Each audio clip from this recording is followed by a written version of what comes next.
இப்பொழுது இருக்கிறதிலும் பெரிதானவைகளை நீ காண்பாய். நீங்கள் எதிர்பார்த்ததிலும் பெரிதானவைகளை நீங்கள் காண்பீர்கள். நீங்கள் விரும்புவதிலும் பெரிதானவைகளை நீங்கள் காண்பீர்கள். நீங்கள் அனுபவிப்பதிலும் பெரிதானவைகளை அனுபவிப்பீர்கள். ஹல்லேலூயா. இப்படி ஒரு சில வார்த்தைகள் மூலமாக கர்த்தர் உங்களோடு பேச கடமைப்பட்டவராய் இருக்கிறார். அடியேனும் அதற்கு இசைஞ்சவனாய் இருக்கிறேன். ஹல்லேலூயா.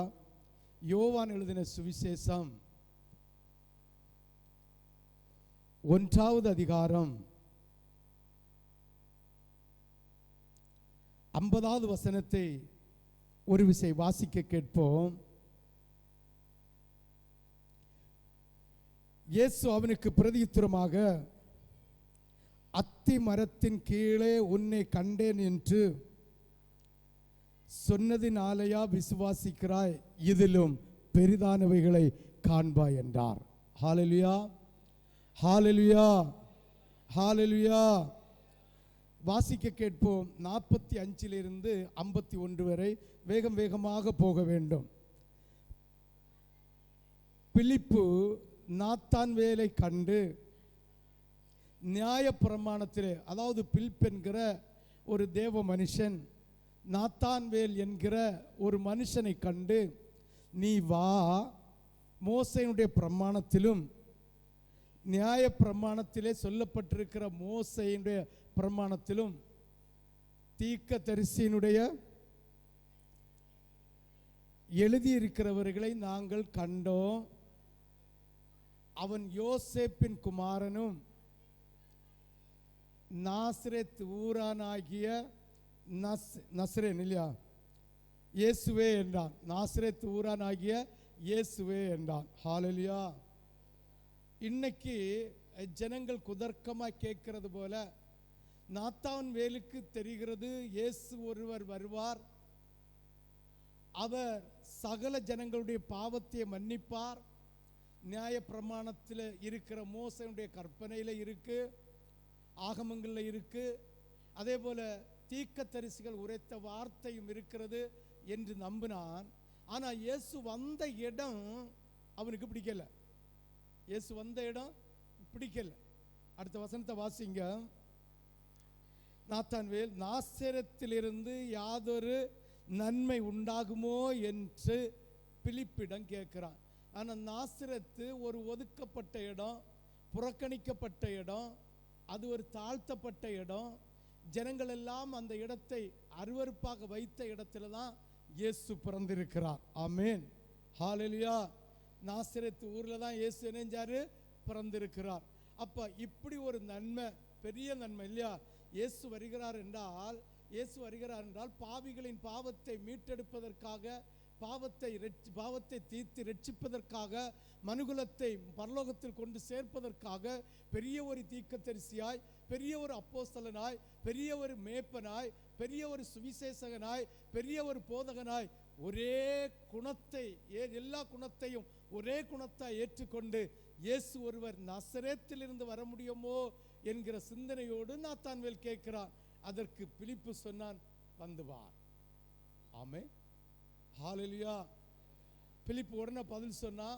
நம்மள இங்கே யோசிப்போம், ஆமா இல்லையா, எப்படியாக அது கூடும், இது சாத்திய கூடுன்னு யோசித்து நிற்கம்ப நம்மக்கிட்ட பேசுகிற எதிராளி அவனுடைய வார்த்தை உயர்ந்து நம்மளை மடக்கி வைப்பணும். ஆமே, இதெல்லாம் டக்குன்னு நாத்தான் உடனே சொன்ன, நான் சொன்னேன், நீ வந்து பார், வந்து பார்த்தாதான் அது உனக்கு புரியும்னு சொன்னா. பிலிப்பு பாருங்க, பிலிப்பு நாத்தான்வேலை 57 வாசி. இயேசு நாத்தான்வேலை தம்மிடத்தில் வர கண்டு அவரை குறித்து, இதோ கபடற்ற உத்தம இஸ்ரவேலன். இதுவரைக்கும் இயேசுவை காணல, இயேசு இன்னாருன்னு அறியல, ஆனா அவன் உத்தமனாயிருந்தான். அப்ப இந்த தேசத்தில் உத்தமனாய் இருக்கிற அநேக பிள்ளைகள் உண்டு. இந்த உத்தமனாய் இருக்கிற பிள்ளைகளை நாம் வேறுதிரித்து அறியாதது நிமித்தம் இந்த பிலிப்பை போல இந்த உத்தமமாய் இருக்கிற பிள்ளைகளுக்கு தேவன் வந்திருக்கிற செய்தியை நாசரேத் ஊர்ல இருந்து வந்திருக்கிற செய்தியை, நன்மைகளை பறைசாற்றுகிற செய்தியை அறிவிக்கிற பொறுப்பு சபையாகிய உங்களிடம் இருக்கிறது. 1ஆம் தேதி கர்த்தர் இதை உங்களுடைய சிரசில் வைக்கிறார். ஹல்லேலூயா, ஹல்லேலூயா. பிலிப்பு ஒருவன் நாத்தான்வேலிட்ட போய் சொல்லுகிறான், இந்த நாத்தான்வேல் வருகிறதை கண்டதும் ஆண்டவராகிய தேவன் உத்தம இஸ்ரவேலன்னு சொல்லுகிறார். ஆமென். அப்ப ஆண்டவருடைய மணவாட்டி சபையில மணவாட்டி அந்தஸ்தை பெறுவதற்கு உத்தமமாக இருக்கிறவர்களை கூட்டு சேர்ப்பதற்காக பிலிப்பை போல நீங்கள் ஆண்டவருடைய வார்த்தையை, ஆண்டவருடைய வசனத்தை சொல்ல கடமைப்பட்டவர்களாக இருக்கிறீர்கள் என்பதை புரிந்து கொள்ள வேண்டும். அதற்கு நாத்தான்வேல் பாருங்க, அவனை வாசி 47 கண்டு குறித்து இதோ. அதற்கு நாத்தான்வேல் ஆண்டவரை பார்த்து சொல்லுகிறான், நீர் என்னை எப்படி அறிவீர் என்றான். இயேசு அவனை நோக்கி, பிலிப்பு உன்னை அழைப்பதற்கு முன்னே நீ அத்திமரத்தின் கீழ் இருக்கும் போதே உன்னை கண்டேன் என்றான். ஹல்லேலூயா. பிலிப்பு அழைக்க முன்ன இவன் என்ன செஞ்சிருக்கிறான்? இயேசுவை கணக்கு அத்திமரத்துக்கு மூட்டில் வந்து இருக்கிறான். ஹல்லேலூயா, ஹல்லேலூயா. இதே மாதிரி நாத்தான்வேலுக்கு ஒரு சந்தேகம், நீர் எனக்கு எப்போ கண்டு என்ன உத்தமன் சொல்கிறே, நீர் என்கிட்ட பேசினரா, நீர் என்கிட்ட ஏதாவது ஒரு கதை சொன்னிரா, இதுக்கும் என்ன காணவே இல்லையே, உத்தமன் சொல்வதற்கு என்ன காரணம்னு கேட்குறான். அப்போ தான் ஆண்டவர் சொல்கிறாரு, பிலிப்பு கூப்பிட்டு வந்ததுனால நான் ஒன்றும் சொல்லலை, அதுக்கு முன்ன அத்தி அப்போ அவன் இருந்த இடத்தையும் இருக்கிற இடத்தையும் அவனுடைய இருதயத்தையும் சிந்தனையும் நான் அறிந்தவன் என்று காண்பிப்பதற்காக ஒரு வெளிப்பாடை அங்கே சொல்கிறான். ஆண்டவராகிய தேவன் சொல்கிறார், என்ன நீ அத்திமரத்துக்கு கீழே இருக்கும் போதே ஒன்றை நான் கண்டுட்டேன். ஹல்லேலூயா. அப்போ அவனுக்கு விசுவாசித்தான். ஆமென். அடுத்த வசனத்தை வாசி. அதற்கு நாத்தான்வேல் உடனே சொல்றான், ரபி. ரபின்னு அர்த்தம் என்னது? போதகரேன். போதகரேன் உடனே கூப்பிடுகிறான்.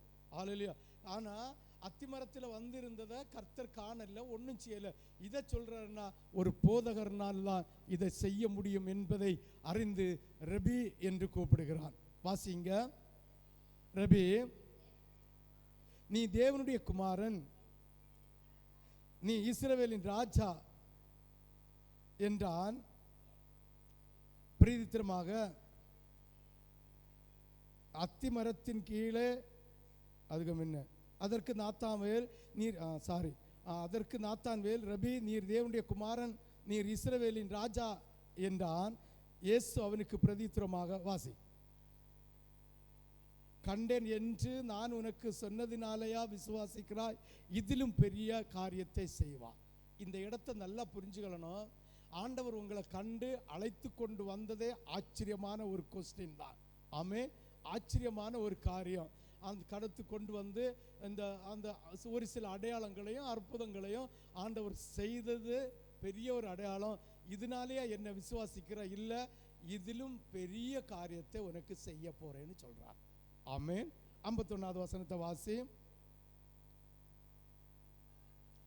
அவனை நோக்கி, வானம் திறந்திருக்கிறதையும் தேவ தூதர்கள் ஏறுகிறதையும் நீங்கள் இன்று முதல் காண்பீர்கள் என்று கர்த்தராகிய தேவன் சொல்லுகிறார். ஆமென். பாருங்க, ஆண்டவர் அதாவது ரட்சிப்பின் அன்பின் அடையாளத்தை பெற்றது மட்டுமல்ல, இனி தேவ தரிசனங்களையும் நீங்கள் காண்பீர்கள் என்று கர்த்தர் உங்களுக்கு வாக்கு தருகிறார். யாரெல்லாம் விசுவாசிக்கிறீங்க? ஐயோ, நான் இதுவரை பார்த்துட்டு தானே இருக்கேன், அப்பப்போ தரணும். இன்னும் முதல் உங்கள் தரிசனத்தில் ஒரு பக்தி விருத்தி உண்டாகும். உங்கள் தரிசனத்தில் ஒரு வித்தியாச கோணங்கள் உண்டாகும். நீங்கள் காணுகிற அந்த காட்சிகள் எல்லாம் வித்தியாசமாட்டு இருக்கும்.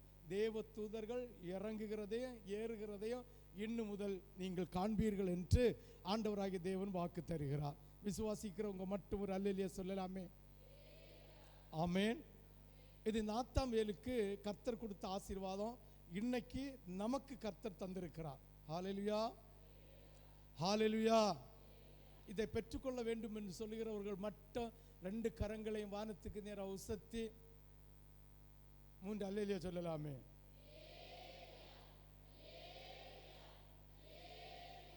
இதுக்கு ஒரே ஒரு கட்டளை, உத்தம கிறிஸ்தவனாக இருக்கணும். நாத்தான்வேல் எப்படி இருந்தா?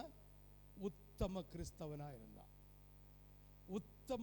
உத்தம கிறிஸ்தவன் இல்லாதவனுக்கு இந்த தரிசனங்கள் கிடையாது, இந்த அன்பு கிடையாது, இந்த பாக்கியம் கிடைக்காது.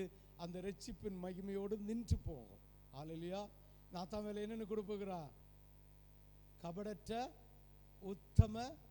அப்ப இருதயத்துக்குள்ள அந்த திராட்சை பழத்துக்கு காத்திருந்த அந்த பெண்ணுக்கு கசப்பு இவன்கிட்ட இல்லை. ஆமென். ஹல்லேலூயா.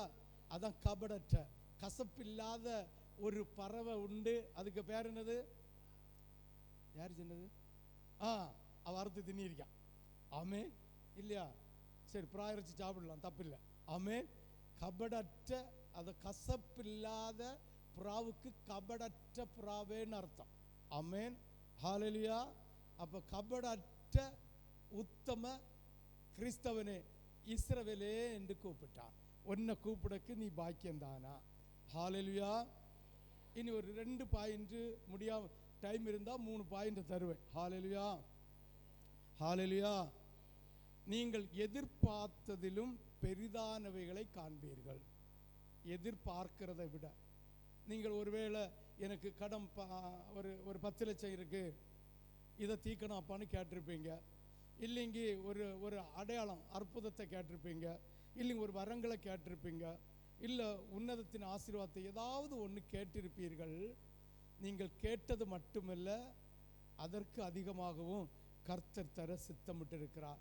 நீ உத்தம இஸ்ரவேலனாக இருந்தா, கிறிஸ்தவனாக இருந்தா, நான் ஆண்டவருடைய சமூகத்தில் நின்று இயேசு சொல்ல வேண்டிய இடத்துல அவருடைய பிரசன்னத்தில் நின்று சொல்கிறேன், இந்த 28 நாள் முடிவும் என்ன, நீ உத்தம கிறிஸ்தவனாக இருந்தா இன்னைக்கு சொல்லுகிற ஆசீர்வாதம் ஒரு சிரசில் தங்கும். ஆமென். ஹல்லேலூயா. ஹல்லேலூயா. இல்லை அந்த திராட்சை பழத்துக்கு சொல்லி விட்டுட்டு கொஞ்சம் போல தான் கேட்டா. இந்த செய்தி, இந்த கதை இந்த செய்திக்கு உகந்ததுனால என் இருதயத்தில் பதிஞ்சது. ஆமென். ஹல்லேலூயா. கொஞ்சம் தான் கேட்டா, ஆனால் அவ உத்தமம் இல்லை. அவருடைய இருதயத்தில் கசப்புணர்வு, காத்திருக்க மனசில்லை. ஹல்லேலூயா. நீங்கள் எதிர்பார்த்ததிலும் பெரிதானவைகளை காண்பீர்கள். நிச்சயமா இந்த திராட்சை பழத்துக்கு அவ காத்திருந்து இருதயத்தில் கசப்புண்டவர்களாய், ஆண்டவருடைய ராஜ்யத்தில் காத்திருக்காதவர்களாய், ஆண்டவருடைய அன்பை விட்டு விலகி போன அந்த பைத்தியக்காரியை போல நீங்கள் பைத்தியக்காரனாகவும் பைத்தியக்காரியாகவும் இருக்காம உத்தம கிறிஸ்தவனாய் கர்த்தருடைய பாதத்தில் காத்திரு. அவர் வருமளவும் காத்திருக்கிறவன் ஒருபோதும் வெட்கப்பட்டு போவதில்லை. நீ கேட்டதுக்கும் அதிகமாக கர்த்தர் தர வல்லவராயிருக்கிறார். இப்பொழுது ஒரு ஸ்திரியை பற்றி தான் பார்க்க போறோம். 2 ராஜாக்கள் புஸ்தகம்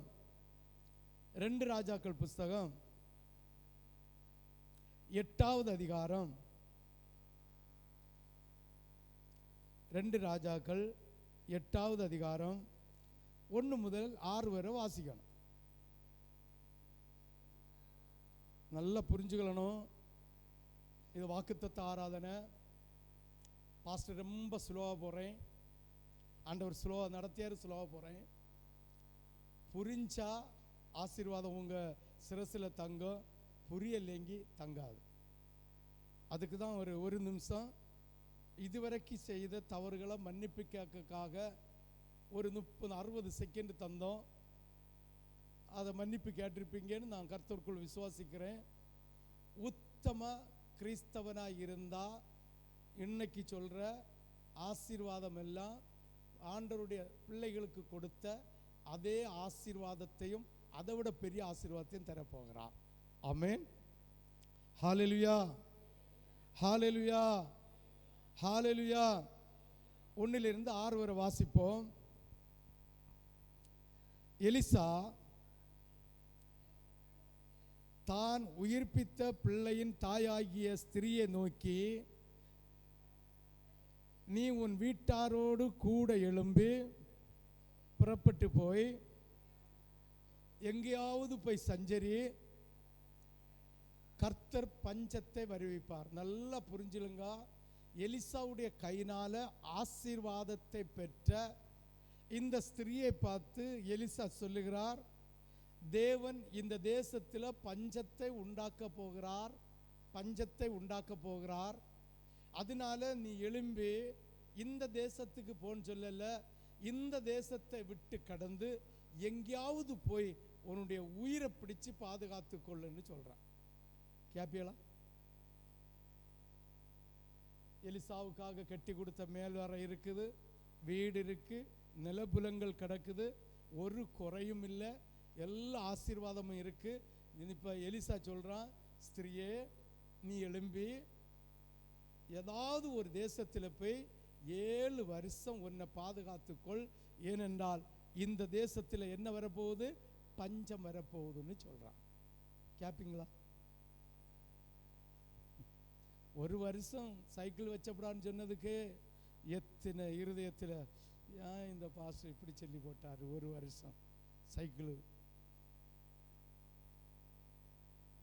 ஏன் சொல்லி போட்டாரு என்ன எத்தனை நாள் மனசில் சங்கடம். ஆமே.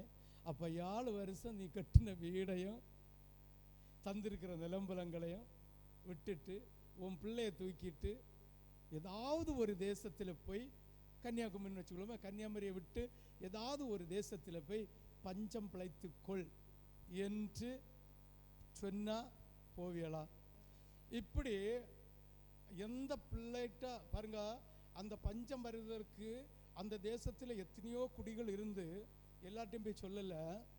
இந்த எலிசா சொன்னது அவனுக்கு இருதயத்துக்கு பிரியமான அந்த அம்மாவிட்ட இருதய கடினத்தோடு சொல்றான், தேவன் இந்த குழப்பத்தை உண்டு பண்ண போகிறார்.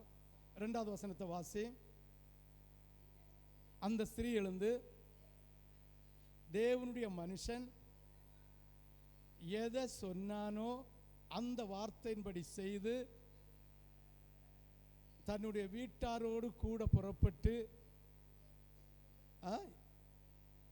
பெலிஸ்தரின் தேசத்தில் போய் 7 வருஷம் சஞ்சரித்தாள். ஆமே. இந்த பஞ்சம் வார தேசத்துக்கே வரல. இப்போ என்ன நடக்குதுன்னா, இவியலுக்கு இருந்த வஸ்து வீடு நிலத்தை எல்லாம் பக்கத்தில் உள்ளவங்க அபகரித்து வச்சுட்டாங்க. ஆமே. அபகரித்து வச்சுட்டு அவங்க நிலத்தை போடுகிறதும் உழுகிறதும் காரியங்களை செய்கிறதுமா அவங்க தாட்டிட்டாங்க. ஆமேன். ஹல்லேலூயா, ஹல்லேலூயா. இப்போ வீடு இழந்தவளாய், நிலம் இழந்தவளாய், அங்களுடைய அந்த தேசத்தை இழந்தவளாய், ஒரு பரதேசியை போல, அந்நியனை போல அவன் நிற்கிற ஒரு ஸ்திரியாக இருக்கிறார். 7 வருஷம் எங்கேயாவது வேலைக்கு போயிருப்பாங்க, ஏதாவது செய்திருப்பாங்க, செய்து சாப்பிட்டு முடியுது, 7 வருஷம் முடியுது. கர்த்தருடைய தாசன் சொன்ன வார்த்தைக்கு கீழ்ப்படிந்து அவ்விடத்தை விட்டு எல்லாவற்றையும் விட்டு தன் குடும்பத்தை கூட்டிட்டு போனா. சிந்தித்து பாருங்க. அவ ஆண்டவருடைய அதாவது பிள்ளை சொன்ன வார்த்தையை கேட்டதும் புறப்பட்டு போய் சஞ்சரித்து முடிக்கிறான். 3வது வசனத்தை வாசி. 7 வருஷம் முடிஞ்சு பெலிஸ்தியரின் ஆண்டவருக்கு விரோதமான தேசம், விக்கிரக ஆராதனை உள்ள தேசத்தில் போய் அந்த 7 வருஷமும் உத்தம ஸ்திரியா இருந்தால், அந்த தேசத்தில் உள்ள எந்த பழக்க வழக்கத்துக்கும் எந்த ஆலோசனைக்கும் செவியை விட்டு கொடுக்காம, செவியை உட்படுத்தி விடாம அவள் உத்தம கிறிஸ்தவளாய் இருந்தாள். ஹல்லேலூயா. முடிச்சிட்டு ஆண்டவர் சொன்ன நாள் முடிஞ்சது. என்கிட்ட கேட்டா அந்த ஸ்திரீக்கு மட்டும்தான் சொல்லியிருப்பாரோ, மற்றவையெல்லாம் அங்கே இவளுக்கு நிலத்தையும் உழுது எல்லாம் செய்து சம்பாரிச்சிட்டு இருந்திருப்பணும். இவளுடைய இருதயத்தை பார்ப்பதற்காக அவன் எலிசா சொல்லியிருப்பானோ, ஆண்டவர் ஒருவேளை சொல்லியிருப்பாரோ தெரியல. ஆனால் பஞ்சம் வந்ததெல்லாம் உண்மைதான். பட் எல்லாரும் வாழ்ந்தாங்களே, இவளுக்கு நிலத்தையும் எடுத்து வச்சு வாழ்ந்தாங்களே. ஆமென். வார்த்தைக்கு கீழ்ப்படி, அதாவது மன்னாவை வானத்தில் என்று போட்டு என்னுடைய கட்டளைக்கு கீழ்ப்படுகிறார்களோ இல்லை என்று சோதித்து அறிந்தாராம். ஆமென். அப்படியோ எப்படியோ சோதித்து அறிஞ்சாரோ அறியலையோ, இவ 7 வருஷம் சஞ்சரிச்சுட்டு சொந்த தேசத்துக்கு வாரான். ஆமென். ஹல்லேலூயா. வாசிங்க 4வது வசனமா. 7 வருஷம் சென்ற பின்பு பெலிஸ்தியரின் தேசத்தை விட்டு திரும்ப வந்து தன் வீட்டுக்காகவும் வயலுக்காகவும் ராஜாவிட்ட முறையிடும்படி போகிறான். ஆமென். நல்லா புரிஞ்சுக்கணும். 7 வருஷம் கஷ்டம் உண்மைதான், மாற்றில்ல. நம்ம 1 மாதம் கஷ்டம் வந்தாலே, இல்லை 7 மாதம் கஷ்டம் வந்தாலே தலை குத்திர மறிஞ்சு இயேசுவும் வேண்டாம் ஒன்றும் வேண்டான்னு இந்த கிரிக்கி, யாரு கிரிக்கி, இந்த திராட்சை பழத்துக்கு ஆண்டவர்கிட்ட சொல்லிட்டு காத்திருக்காத கிரிக்கி கசப்புண்டு போனது போல இன்னைக்கு இயேசுவையும் இயேசுடைய பிள்ளைகளையும் முறுமுறுக்கிற கூட்டத்தில் இந்த திருச்சபை இருக்கிறது என்பதை மறந்துவிடக்கூடாது. ஹல்லேலூயா, ஹல்லேலூயா. அப்போ வந்து பார்த்தா வீடு இல்லை, அடுத்தவன் குடியிருக்கிறான். தோட்டங்களை பார்த்தா எல்லாரும் பயிரிட்டு இருக்கிறாங்க, ஒன்றும் இல்லை. ஆனால் ஆண்டோடைய வார்த்தையின்படி நான் போனேனே என்று சொல்வதற்காக ராஜா கிட்ட முறையிட போறா. என் தேவன், என்னை உருவாக்கின தேவன், என்னை அழைத்த தேவன், அன்று எலிசா கூட இருந்த தேவன், எலிசாவுடைய வார்த்தைக்கு கீழ்ப்படிந்த பிள்ளை வாரதை அறிந்து எங்கேயோ இருந்த கேயாசியை கூட்டிக் கொண்டு இந்த ராஜாவுடைய வீட்டில் வைத்து ராஜாவுடைய உள்ளத்தை கிளற வைத்து இந்த கேயாசியோடு எலிசா செய்த அற்புதத்தை கேட்டுக்கொண்டிருக்கிறான். இதான் என்னையும் உன்னையும் வழி நடத்துகிற தேவனுடைய அடர்ந்த ஞானம். ஹல்லேலூயா. 7 வருஷம் ஆண்டவருடைய பிள்ளை சொன்ன வார்த்தைக்காக ஒளிச்சு போய் புறதேசத்திலையும் விக்கிரக ஆராதனை நடந்த இடத்திலையும், அதாவது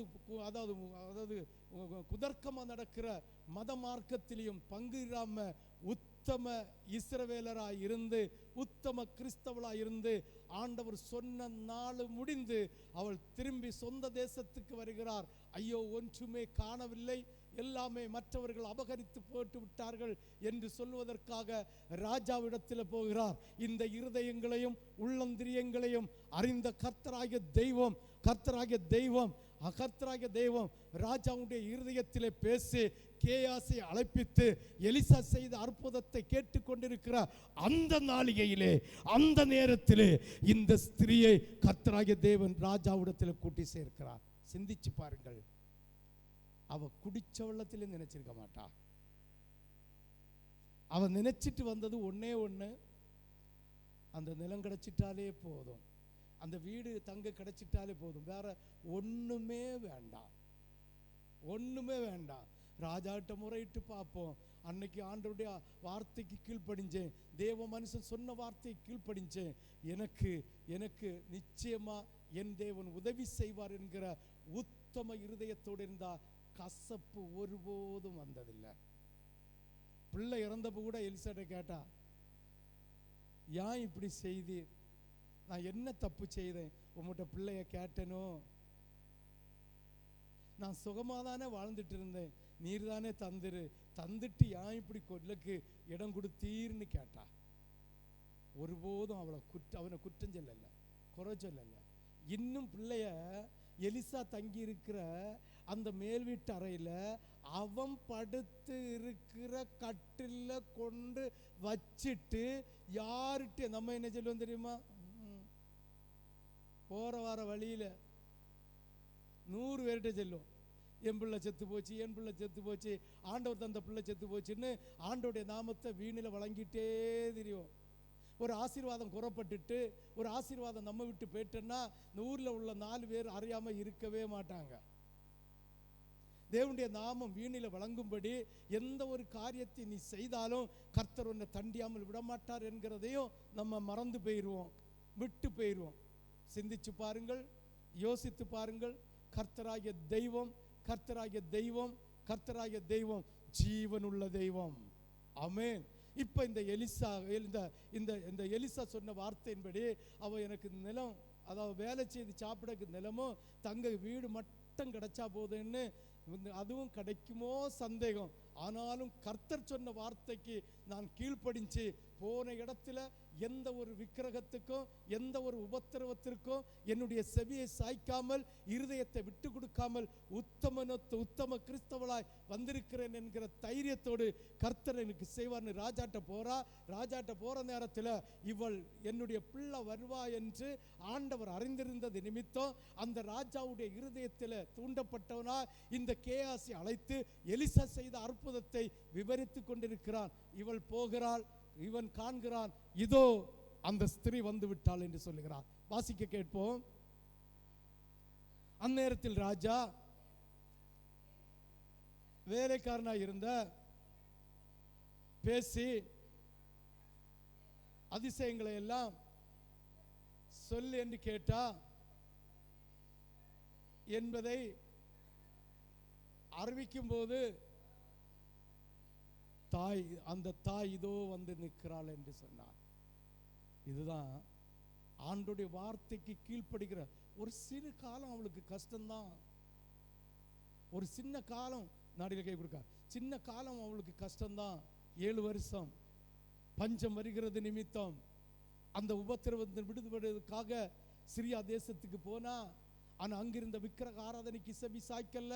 அங்கிருந்த ஜனங்களோடு இவ என்ன செய்யல, நகமிய போல திருமணம் முடிக்கல, ஒன்னும் முடிக்கல. அவ உத்தம இருதயத்தோட இருந்தா. அவ கசப்பில்லாதவளா இருந்தாள். கர்த்தருடைய ஆசீர்வாதத்துக்காக கர்த்தருடைய சமூகத்தில் காத்திருந்தவளா இருந்தாள். கிறுக்கனை போல ஆண்டோடைய ஆசீர்வாதம் கிடைச்சுன்னு சொல்லியும் அதற்கு தாமதப்படுகிறது நிமித்தம் கசப்புணர்வோடு போகல, காத்திருந்தார். நினைச்சு பாருங்க, ராஜா இவளுக்காக கட்டளையிட்ட வார்த்தையை அடுத்த வசனத்தில் வாசிங்க. ஸ்திரீ வந்து தன் வீட்டுக்காகவும் வயலுக்காகவும் ராஜாவிடத்தில் முறையிட்டாள். அப்பொழுது கேயாசி, ராஜாவாகிய என் ஆண்டவனே, இவள்தான் அந்த ஸ்திரீ, எலிசா உயிர்ப்பித்த இவன் தான் என்று சொன்னான். வாசி அடுத்த வசனம். அது ராஜா அந்த ஸ்திரியை கேட்டதற்கு அவள் அதை அவனுக்கு விவரித்து சொன்னால். அப்பொழுது ராஜா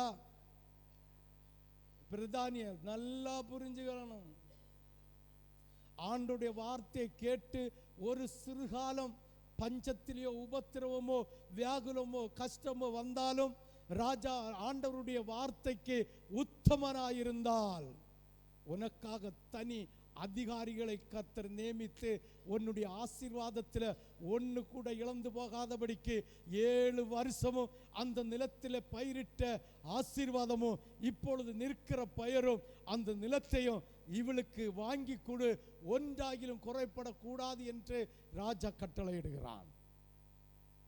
இந்த 1ஆம் தேதி வார்த்தை கேட்டுக்கொண்டிருக்கிற நீ, புதிய ஏற்பாட்டில் 1-2 வார்த்தைகளை தருகிறேன், அதற்கு நீ கீழ்ப்படிந்தால் நிச்சயமா சொல்லுகிறேன், உன் உபத்திரவ காலங்கள் முடிந்து இந்த நாளிலே கர்த்தர் உனக்காக செய்ய போகிற, இந்த மாசத்திலே கர்த்தர் உனக்காக செய்ய போகிற உன்னதமான பாக்கியத்தை உன் கண்கள் காணும், காதுகள் கேட்கும், அதை இதயபூர்வமாய் நீ உணர்ந்து கொள்வாய். ஹல்லேலூயா. வாசிக்க தொடர்ந்து. அப்பொழுது ராஜா நியமித்து அவளுக்கு உண்டான எல்லாவற்றையும் அவள் தேசத்தை விட்டு போன நாள் முதல் இதுவரைக்கும் உண்டான அந்த வயலின் வருமானம் அனைத்தையும் அவனுக்கு கிடைக்கும்படி செய் என்று உத்தரவை பிறப்பித்தார். பாருங்க, 5 பைசா 7 வருஷம் அவ போய் கஷ்டப்பட்டது உண்மைதான். அவள் உத்தமனா இருந்ததுனால 7 வருஷம் பயிர் செய்த செலவு கூட செய்யல. அதான் நீ நடாததையும் நீ விதைக்காததையும் அறுவடை செய்வதற்கான மகத்துவத்தை உனக்கு தருவேன் என்று சொன்ன தெய்வம் இந்த ஸ்திரீக்கு கொடுத்திருக்கிறார். என் ஒரே ஒரு காரணம், அவள் ஆண்டவருடைய வார்த்தைக்கு கீழ்ப்படிந்து உத்தமனாயிருந்தாள். கபடற்ற உத்தம கிறிஸ்தவளாய் இருந்தது நிமித்தம் இந்த ஆசீர்வாதத்தை எல்லாம் திரும்ப பெற்ற. நினைச்சு பாருங்க, அவன் மனசுல நினைச்சு வந்தது நிலபுலங்களும் வீடும் கிடைச்சா போதும். ஆனால் அவளுக்கு அதையும் கொடுத்து அதற்கு மேலான காரியத்தையும் அவர் செய்தார். இந்த சமயம் விசுவாசம் மறுதலிப்புள்ள நாடா சமயமாயிருந்தது.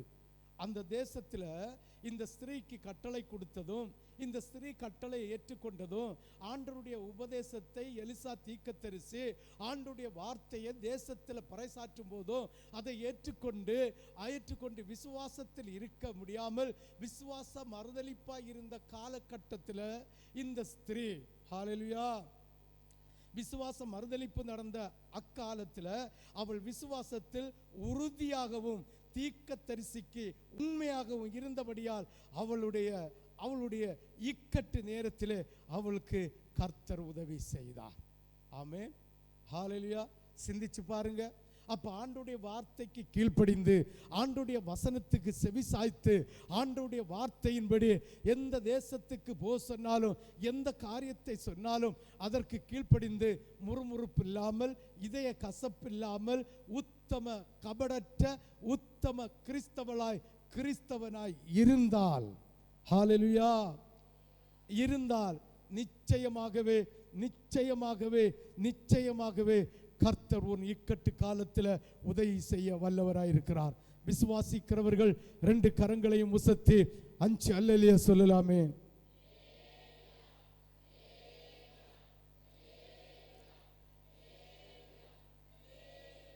மத்தேயு 10:41 மத்தேயு 10:41 வாசி.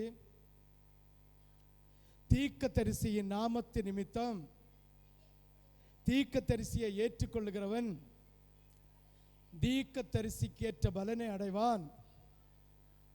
நீதிமான் என்னும் நாமத்து நிமித்தம் நீதிமானை ஏற்றுக்கொள்ளுகிறவன் நீதிமானுக்கு ஏற்ற பலனை அடைவான். சற்று சிந்தித்து பாருங்கள். தீர்க்கதரிசியாகிய எலிசாவுடைய வார்த்தையை விசுவாசித்து அவளை ஏற்றுக்கொண்ட அந்த ஸ்திரீக்கு அந்த தீர்க்கதரிசிக்கு ஒத்த பலனை கர்த்தர் அவளுக்கு கொடுத்தார். இன்னைக்கும் ஆண்டவருடைய நாமத்தை கொண்டு சொல்லுகிறேன், ஆண்டவருடைய நாமத்தை கொண்டு சொல்லுகிறேன். அவருடைய வார்த்தையை விசுவாசித்து அவருடைய பிள்ளைகளை உங்களுடைய இருதயத்தில் கசப்பில்லாமல், முறுமுறுப்பில்லாமல், தர்க்கிப்பில்லாமல் ஏற்றுக்கொள்வீர்களானால் உங்க போதகருக்கு, உங்க ஊழியக்காரனுக்கு, உங்க தீர்க்கதரிசிக்கு எதை வைத்திருக்கிறாரோ அதை உங்களுக்கு தருகிறதில் எந்த ஐயப்பாடும் இல்லை. அது தீர்க்கதரிசியினுடைய ஆசீர்வாதத்தினுடைய பிரதிபலனை உங்களுக்கு அவர் தர வல்லவராயிருக்கிறார். வெளிப்படுத்தின விசேஷம் 3வது அதிகாரம் 10வது வசனத்தை ஒரு விசை வாசிக்க கேட்போம். வெளிப்படுத்தின விசேஷம் 3வது அதிகாரம் 10வது வசனம். என் பொறுமையை குறித்து சொல்லிய வசனத்தை நீ காத்து கொண்டபடியினால் பூமியின் குடியிருக்கிறவர்களே சோதிக்கும்படியாக இந்த பூச்சக்கரத்தின் மேலெங்கும் வருகிற சோதனை காலத்தில் தப்பும்படி நான் உன்னை காப்பேன். ஹல்லேலூயா. ஆண்டுடைய வார்த்தை கிடைக்கும்படி, ஆண்டுடைய வசனம் கிடைக்கும்படி நீ ஆண்டுடைய வார்த்தை நிறைகிறது வரைக்கும் காத்திருந்தா, கசப்புணர்வு இல்லாம இந்த திராட்சை பழத்துக்காக காத்திருந்து கசப்புணர்வு வந்து ஆண்டவராகிய தெய்வம் கொடுத்த ஆசீர்வாதத்தை இழந்து போனது போல நீ இருந்து விடாதபடிக்கு கர்த்தருடைய நாமத்தை கொண்டு ஆண்டவராகிய தேவனுடைய பிள்ளைகள் சொல்லுகிற வார்த்தைக்கு காத்திருந்தால் நிச்சயமா இந்த பூச்சக்கரத்தில் மேலெங்கும் வருகிற உபத்திரவம், கொள்ளை நோய், பூமி அதிர்ச்சி, பொல்லாத யுத்தங்களுக்கு கர்த்தர் உன்னை விலக்கி பாதுகாக்க வல்லவராயிருக்கிறார். ஹல்லேலூயா. இரண்டாவது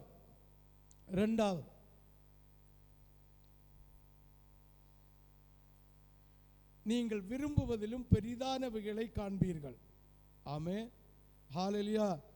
நீங்கள் எதிர்பார்த்ததிலும் பெரியவைகளை காண்பீர்கள் என்பதை அந்த ஸ்திரீயின் மூலமாக கர்த்தர் நமக்கு சொல்லி தந்தார். பழைய ஏற்பாட்டிலையும் சொல்லி தந்தார், புதிய ஏற்பாட்டிலையும் நிறைய இருக்கு. 2 வசனத்தை நமக்கு தந்தார். ஹல்லேலூயா. இப்ப 2வது, நீங்கள் விரும்புவதிலும் பெரிதானவைகளை காண்பீர்கள். ஹல்லேலூயா. அதே மாதிரி 1 ராஜாக்கள் புஸ்தகம் 3வது அதிகாரம் 1 ராஜாக்கள் 3வது அதிகாரம் 9 இருந்து 14 வரை வாசிக்க கேட்போம். ஆகையால் உமது ஜனங்களை நியாயம் விசாரிக்கவும் நன்மை தீமை இன்னதென்று வரையறுக்கவும் அடியனுக்கு ஞானமுள்ள இருதயத்தை தந்தரணும். நல்லா புரிஞ்சுலுங்க. நீங்க கேட்கிற விதமாய் கேட்டா கர்த்தர் தருகிறதை அவர் அபர்தி, அதாவது நீ கேட்கிறத விட மேலே தருவார். சாலமோன்ட கேட்கிறார், நீ என்ன கேட்டாலும் உனக்கு தாரேன். தாவீது நிமித்தம் உன்னை ஆசீர்வதிக்க போறேன், என்னுடைய ஆலயத்தை கட்டி என்னுடைய ஜனங்களை எல்லாம் நியாயம் விசாரிப்பதற்கான அதிகாரத்தை தர போறேன், நீ எதை கேட்டாலும் நான் தருவேன்னு சொன்னான். ஆனால் சாலோமோன் கேட்டது உலக பொண்ணை கேட்கல, உலகத்தினுடைய பொருளை கேட்கல, உலகத்தினுடைய ஆஸ்தியை கேட்கல, உலக பிரச்சனைகளை கேட்கல. நீர் எனக்கு தந்த ஜனங்கள் மிக அதிகமாக இருக்கிறதுனால நன்மை தீமையை நாம் வரையறுத்து இந்த பிள்ளைகளுக்கு நியாயத்தை செய்யும்படியான ஞானத்தை கேட்டார். ஆமே.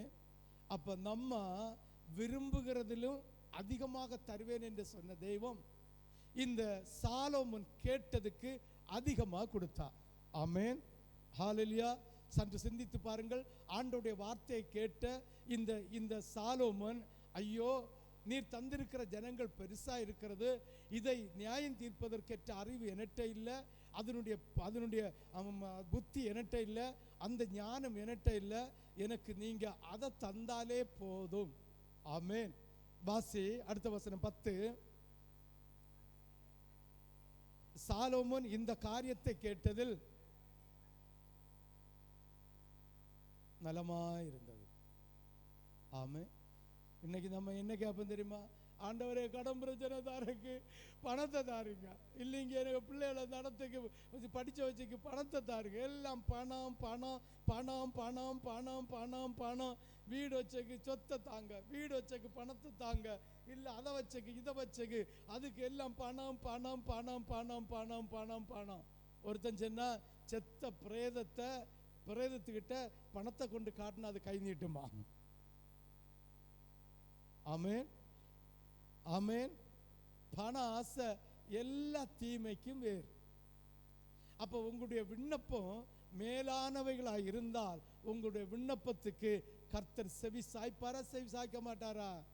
இந்த சாலமோனுக்கு அவன் கேட்டதையும் கொடுத்து அதிலும் அதிகமானதை கொடுத்தார். வாசிங்க பார்ப்போம். ஆகையினால் அவனை நோக்கி, பாருங்க, எனக்கு 100 1000 வருஷம் வரை இருக்கணும், 500 வருஷம் இன்னும் நிறைய கொஞ்சம் வயசானவங்க விண்ணப்பம் எல்லாம், ஆண்டவரே எனக்கு பேர பிள்ளைய கண்டுட்டு அந்த பிள்ளைக்கு ஒரு மேரேஜ் எடுத்து வச்சு பார்த்துட்டு அடுத்து இருந்தாலும் இங்கே இருந்தாலும் சொல்லுவாருவா, அந்த பிள்ளைக்கும் ஒரு பிள்ளை பிறக்கிறது வரைக்கும் அடுத்து இருந்தா சொல்லுவாளுவா, அந்த பிள்ளையும் பார்த்து அதுக்கு கல்யாணம் வர ஆசை ஒருபோதும் விட்டு வைக்கல. அவன் அதை கேட்கல, ஆயுசு நாளை கூட கேட்கல. கர்த்தர் சித்தம் உள்ளவர்களுக்கு ஆயுசு நாளை கூட்டி தருவாராக. ஆமென், ஹல்லேலூயா, ஹல்லேலூயா. அவன் நீண்ட ஆயுசை கேட்காம, ஐஸ்வர்யத்தை கேட்காம, பொன்னும் பொருளும் கேட்காம, வீடை கேட்காம, என் பிள்ளைகளை நல்ல வண்ணம் வளர்க்க, என்னுடைய பிள்ளைகளை உயர்ந்த ஸ்தானத்தில் வைக்கும்படியாக பிள்ளைகளுக்கு என்ன கல்வி கொடுக்கணும், என்ன ஞானப்பாலை ஊட்டி வளர்க்கணும், வேதத்தை எப்படி கற்றுக் கொடுக்கணும்னு இந்த மனுஷன் இந்த பிள்ளைகளுக்கு நன்மை தீமைகளை பகுத்தறிஞ்சு கொடுக்கக்கூடிய ஞானத்தை கேட்டான். இன்னைக்கு ராத்திரி இயேசு வந்து நின்று உங்ககிட்ட கேட்டா நீ என்ன சொல்லுவ? என்ன வேணும்? ஆமென். சாலமோன் கேட்டான், என் குடும்பம்னா ஆண்டவர் கொடுத்த பிள்ளைகள். ஆமென். அது ஆவிக்குரிய பிள்ளைகளாக இருக்கலாம், வீட்டுக்குள்ள பிள்ளைகளாக இருக்கலாம். என் பிள்ளைகளை நன்மை தீமை இன்னதென்று பகுத்தறிஞ்சு பிள்ளைகளை நல்ல ஞானத்தோடு நியாயம் தீர்த்து வளர்க்கக்கூடிய ஞானத்தை தாங்கன்னு கேட்பேன். நம்ம என்ன சொல்லணுமா? ஏன் என் பிள்ளைகளை எனக்கு வளர்க்க தெரியாதோ? களவா நீ சும்மா இரு, களவி ஒன் சும்மா இரு, என் பிள்ளைகளை பத்தது நாய், வளர்த்துக்கிறது நாய், உங்களுக்கு தெரியாதா என்று சொல்லுவான். புருஷன் கேட்டா நான் நொந்து பத்து வளர்த்தேன், உமக்கு எங்க போய் நோயும் தெரியும் சொல்லுவா.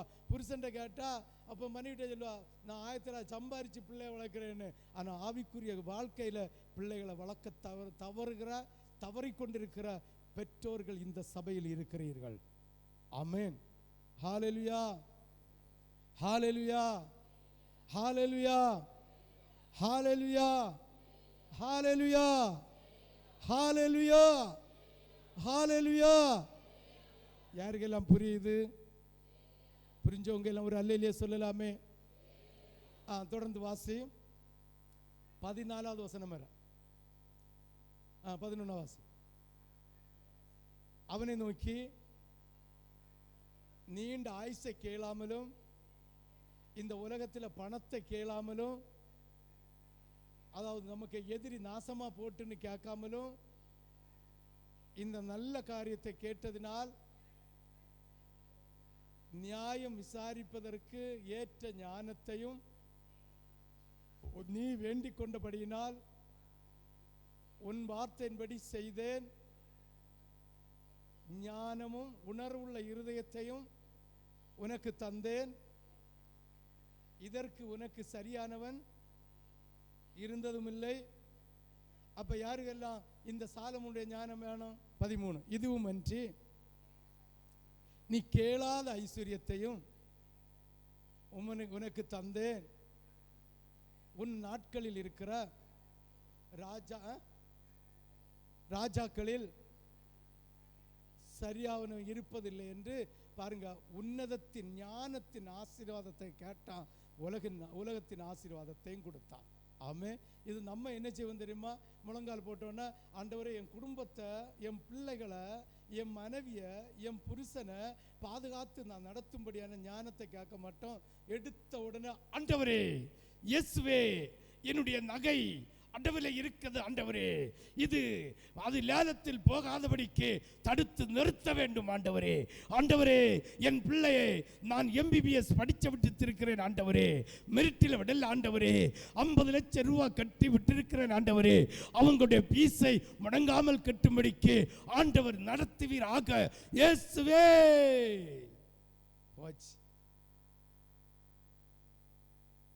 கேட்காத உன் பிள்ளைய, உன் குடும்பத்தை, உன் சரீர பலனுக்காக, உன் சரீர பலனா இருந்தா நீ உழைக்கிற ஆசீர்வாதம் ஆஸ்பத்திரிக்கோ டாஸ்மார்க்குக்கோ போவாம இருந்தா உன்னை போல வசதி படைச்சவன் ஒருத்தரும் கிடையாது. ஆமென். ஹல்லேலூயா, ஹல்லேலூயா. இன்னைக்கு எங்க ஐயா 1000 கிலோ சம்பளம் இருக்கு? எங்க இருக்குன்னு கேட்குறேன். மாதம் 30,000 ரூபாய் சம்பளம் வாங்கி நீ டாஸ்மார்க்குக்கும் பாருங்க, வாரத்தில் 6 நாள் 6,000, 6 நாள் 24,000, 24,000, சில மாதம் 25,000 ரூபா சம்பளம் வாங்கி 6 வாரத்தில் ஒரு நாள் ஆண்டவருக்கு கொடுத்து, மற்ற நாட்கள் நேரம் உள்ளது போல் ஆண்டவருக்கு கொடுத்து, இந்த 25,000 ரூபாயை நீ சம்பாதிச்சா நீ எத்தனை ரூபாய்க்கு தின்னுன்னு கேட்க? தகுதிக்கேற்ற வஸ்திரம், தகுதிக்கேற்ற சாப்பாடு சாப்பிட்டா எத்தனை ரூபாய்க்கு தின்னுவேன்? அப்படி ஒரு ஒரு ஒரு பலவீனம் இல்லாமல் ஆசீர்வாதமாக அப்படி ஜெகஜோதியா நின்று குதிச்சு விளையாடி ஆண்டோடைய நாமத்தை மகிமைப்படுத்த இல்லாமல் நீ பணத்தை சரீர சுகத்துக்கு யாருங்க பணம்? வா திறந்தா பணம், வா திறந்த ஆசீர்வாதம், வா திறந்த அது இது அது இது. ஆண்டவருக்கு இது எரிச்சலா இல்லையா? உன் குடும்பத்தை நடத்துக்குள்ள ஞானத்தை இதுவரை கேட்டியலா? என் பிள்ளைகள் எல்லாம் சொன்னா கேட்கல. பாருங்க, நம்ம வசனம் வாசித்தியா? வாசி. நடந்தது போல எல்லாத்தையும் சொன்னாரு. எப்படி? எல்லாத்தையும் தாரன்னு சொன்னாரு. அவன் கேட்டதுக்கு அதிகமாக. ஆமென். அவன் விரும்புவதிலும் பெரிய காரியத்தை தாரன்னு சொன்னாரு. கடைசியில ஒன்ன சொல்றாரு, உன் தகப்பன் நடந்தது போல கட்டளைகளையும் கை கொண்டு நடப்பாயானில் உன்னுடைய நாட்களை நீடிக்க பண்ணுவேன் என்றார். ஹல்லேலூயா. ஆசீர்வாதம் எல்லாம் தாரது உண்மைதான். தாவீத போல கட்டளைகளையும் நியாயங்களையும் நீ கீழ்ப்படிஞ்சு நடந்தா உன்னுடைய ஆயுசு என்ன செய்யும்? நீட்டிச்சு தாருன்னு சொன்னார். ஹalleluya, ஹalleluya, ஹalleluya. ஒருவன் ஞானத்தில் குறைவு உள்ளவனாய் இருந்தால் ஆண்டவர்கிட்ட கேட்கணும். ஆமென். யாக்கோபு எழுதின சுவிசேஷம் 1வது அதிகாரம் 5வது வசனம். யாக்கோபு 1:5. உங்களில் ஒருவன், 5-8 வரை வாசிக்கணும். உங்களில் ஒருவன் ஞானத்தில் குறைவுள்ளவனாய் இருந்தால் யாவருக்கும், நல்ல கேட்டுலுங்க, எப்படி நடக்கணும், எப்படி நாம் வேலை செய்யணும், எந்த வேலை செய்யணும், ஆண்டவருடைய நாமம் வீணில் வழங்காதபடி ஆண்டவருக்கு ஆராதனைக்கு இடைஞ்சல் இல்லாத வேலைகளை செய்வதற்கான ஞானத்தை கேட்கணும். ஆமே. கடைச்சிடா பூச்சக்குட்டின்னு பாக்கெட்டில் பிடிச்சு வச்சா ஆண்டவர் உங்களை விட்டு இறங்கி போயிடுவார். அவர் சொல்றார், வாசி 5வது வசனம், ஞானத்தில் குறைவுள்ளவனாய் இருந்தால் யாவருக்கும் சம்பூரணமாய் கொடுக்கிறவரும் ஒருவரையும் கடிந்து கொள்ளாதவருமாகிய தேவனிடத்தில் கேட்க கடவது,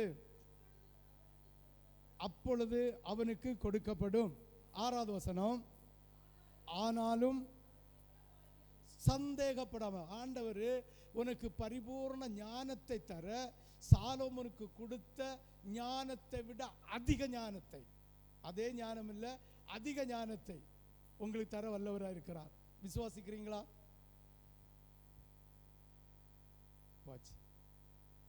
பிச்சு போடுவோம், பிச்சு.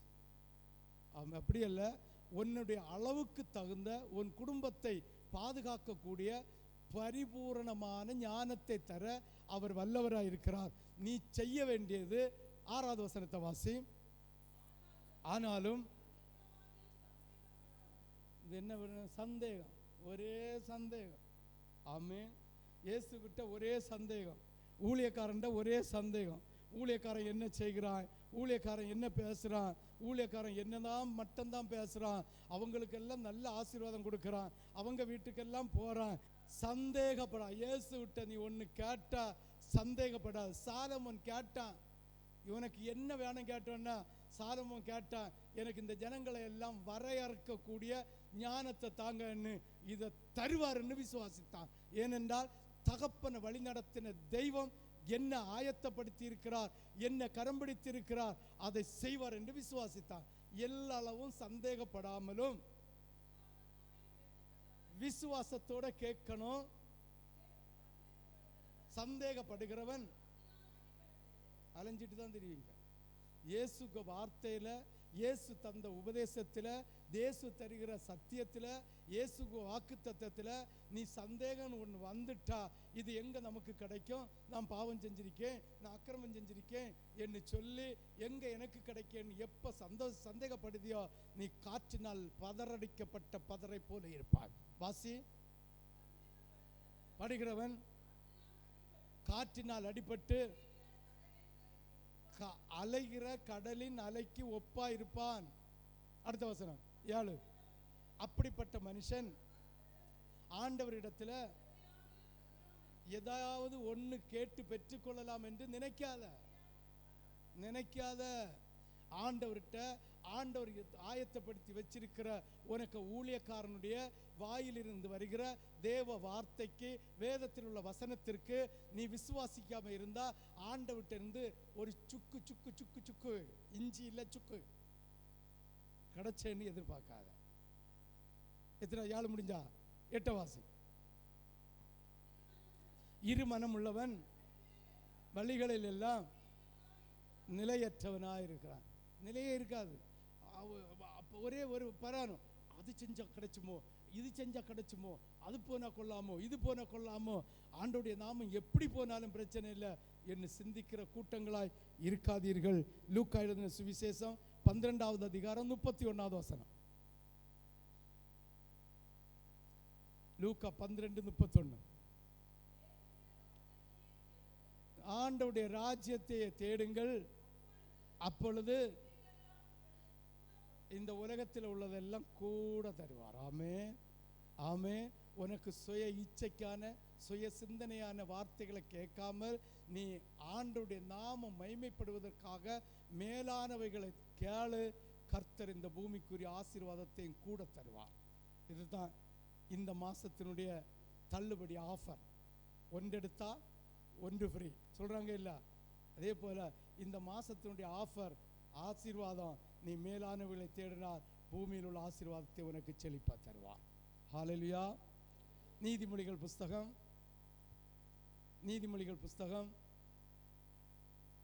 2வது அதிகாரம் 2-6 வரை வாசி.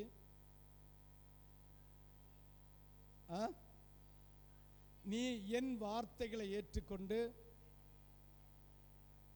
என் கட்டளைகளை உள்ளத்தில் பத்திரப்படுத்தி உன்னிடத்தில் பத்திரப்படுத்தி ஞானத்தை ஆண்டவருடைய மேலானவைகளை வா என்று கூப்பிட்டு புத்தியை சத்தமிட்டு அழைச்சு அதை வெள்ளியை போல் நாடி புதையல்களை தேடுகிறது போல. ஞானத்தை எப்படி தேடணுமா? நம்ம ஒரு ஒரு ஒரு ஒரு ஒரு ஒரு ஒரு இடத்துல ஒரு புதையல் இருக்குன்னு வச்சுங்களோமா, ஒரு 5 கோடி ரூபாய்க்கு ஒரு புதையல் இருக்கு. ஆண்டவர் சொல்லியாரு அந்த புதையல் அந்த இடத்துல புதையல் இருக்கு. ஆனால் அது 1 கோடி ரூபா. 1 கோடி ரூபா கொடுத்தா 5 கோடி ரூபாய் புதையல் கிடைச்சோம். இப்போ 1 கோடி ரூபா நம்மகிட்ட இல்லை. ஆனால் நமக்கு உண்டான இது எல்லாம் விற்று 1 கோடியை சேர்த்து அதை வாங்குவோமா வாங்க மாட்டோமா? வாங்குவோமா வாங்க மாட்டோமா? வாங்க மாட்டேன்னு சொல்றவங்க கை வைத்துங்க பார்ப்போம். வாங்குவோம். ஆமென். இதே போல தேடணுமா? இதே போல உனக்கு உலகத்தில் இருக்கிற யாவையும் வெறுத்து தேவனுடைய காரியத்துக்கு முதன்மையானதை கொடுத்து தேவனுடைய ஞானத்தை நாடு. ஞானம் இல்லாதவன் சபிக்கப்பட்டவன். ஞானம் இல்லாதவன் ஆசீர்வாதத்தை காண முடியாது. ஞானம் இல்லாதவன் குடும்பத்தில் பிள்ளைகளை சரிவர வளர்க்க முடியாது. ஞானம் இல்லாதவன் பெற்றோர்களை அடிமைப்படுத்துவான். ஞானம் இல்லாதவன் பெற்றோர்களை புறந்தள்ளுவான். ஞானம் இல்லாதவன் தன்னுடைய மனைவியை பாதுகாக்க மாட்டான். ஞானம் இல்லாதவன் புருஷனை பாதுகாக்க மாட்டான். அதனால ஃபர்ஸ்ட்ல ஞானத்தை கேட்டு பெற்றுக்கொள்ளுங்கள். ஆமென். 3வது வசனத்தை வாசி. 4வது வசனத்தை வாசி. நாடி தேடுவாயாகில் அப்பொழுது கர்த்தருக்கு பயப்படுகிற பயம் இன்னதென்று உணர்ந்து தேவனை அறியக்கூடிய அறிவை கண்டடைவாய். அப்ப தேவ ஞானம் என்கிற ஞானம் இல்லாவிட்டா தெய்வத்தை கண்டடைய முடியாது. ஹல்லேலூயா, ஹல்லேலூயா, ஹல்லேலூயா. யாருக்கெல்லாம் புரியுது? ஏசாயா 55வது அதிகாரம் 1 முதல் 5 வரை வாசிங்க பார்ப்போம் சீக்கிரம். ஏசாயா 55. ஓ தாகம் உள்ளவர்களே, ஓ தாகமாய் இருக்கிறவர்களே, எல்லாரும் ஜீவ நதி ஊறுகிற தேவனிடத்தில் வாருங்கள். பணம் இல்லாதவர்களே, நீங்க வந்து வாங்கி சாப்பிடுங்கள். நீங்கள் வந்து பணமும் இன்றி விலையும் இன்றி கொள்ளுங்கள். அப்பம் அல்லாததற்காக, அதாவது இந்த உலகத்துக்காக பணத்தையும் பொருளுக்காக செலவழிப்பானே. நீங்கள் எனக்கு சாவனமாய் செவி கொடுத்து நலமா இதை சாப்பிடுங்கள். அப்பொழுது உங்கள் ஆத்துமா மகிழ்ச்சியாகும். எத்தனாவது? 5, 55 தானே? 5 தானே? 3வது வசனம். 4வது வசனத்தை வாசி. 3 வாசி. உங்கள் செவியை சாய்த்து என்னிடத்தில் வாருங்கள், கேளுங்கள், அப்பொழுது உங்கள் ஆத்துமா பிழைக்கும். தாவீது அருளின கிருபைகளை ஏற்படுத்துவேன். 55 வாசி. 5. இதோ உன்னை அறியாத ஜாதியை வரவழைப்பாய். ஜாதி கர்த்தர் நிமித்தமும் நிமித்தமும் ஓடி வரும் மேன்மைப்படுத்தி வைக்கிறார். இந்த மாசத்தினுடைய வாக்குத்தத்தம், நீ நினைக்கிறதிலும் அதிகமாக உனக்கு செய்வார். இருதயத்தில் கசப்பில்லாமல் உத்தம கிறிஸ்தவனாய் இருந்தால் நிச்சயமாகவே இந்த ஆசீர்வாதம், இன்னைக்கு சொன்ன ஆசீர்வாதம் எல்லாம் ஆண்டவர் உனக்கு நிச்சயமாக தர வல்லவராக இருக்கிறார்.